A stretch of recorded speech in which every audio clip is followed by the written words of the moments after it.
Okay, so the computer, the virtual machine has rebooted. Our installation has completed successfully. I'm gonna go ahead and log in to this brand new installation of Ubuntu desktop. So my username comes up there. This was the name that I entered during the installation phase or pre-installation phase, and I'm gonna put my password, and this is the password. If you enter the password, I choose the option during the installation that it should always prompt me for this password and not to log in automatically. I will advise using the same option, because in that way you'll be typing the password every time the computer reboots or restarts, or you need to get access to the desktop. You'll be forced to enter the password. So once I enter the correct password, it should take me straight to the desktop.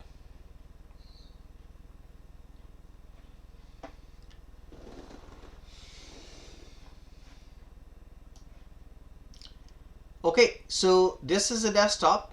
I'm gonna make it a little bit bigger, like a different resolution. I'll show you how to change that in the Ubuntu desktop.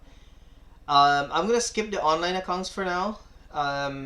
This here is if you have any online accounts such as Google or Microsoft, you can sort of integrate it with Ubuntu. We don't need to worry about that now, so I'm just gonna go ahead and skip it. And I'm just gonna go next here.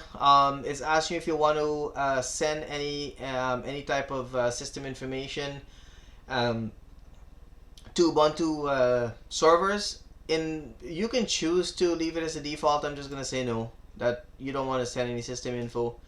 And you click on next, then click next there, and it's all done. So it's showing you a list of software and stuff like that that you can get to install. The next thing is it's telling me that there's a new version of Ubuntu available.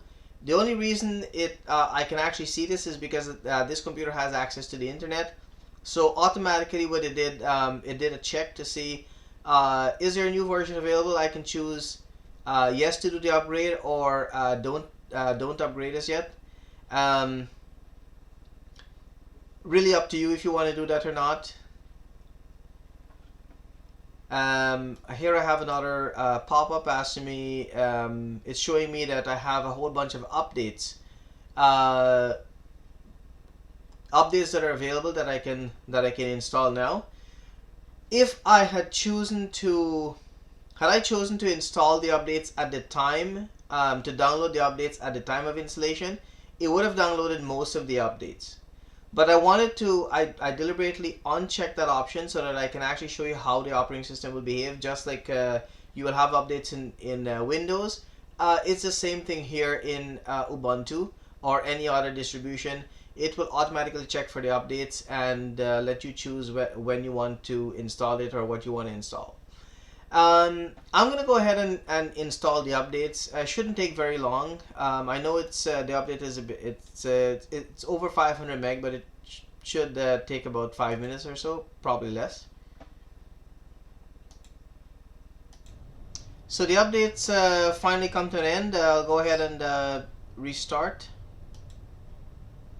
the computer.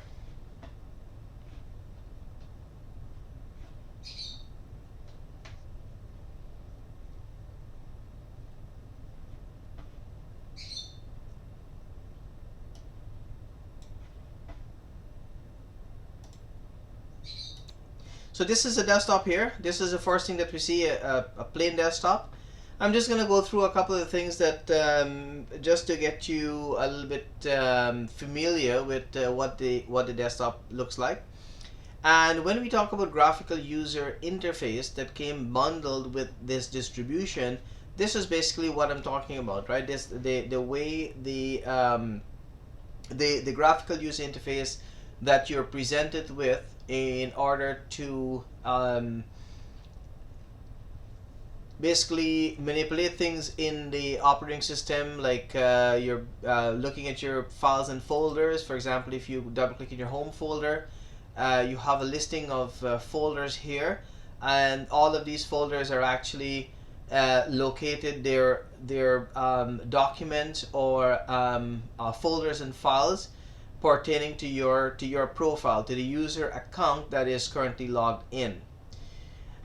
This here is very similar to what we find in Windows in the My Documents folder, which if you're familiar with the Windows operating system, you will have a personal folder for like your documents, your downloads, music, pictures, etc. This basically replicates the same thing or has the same functions.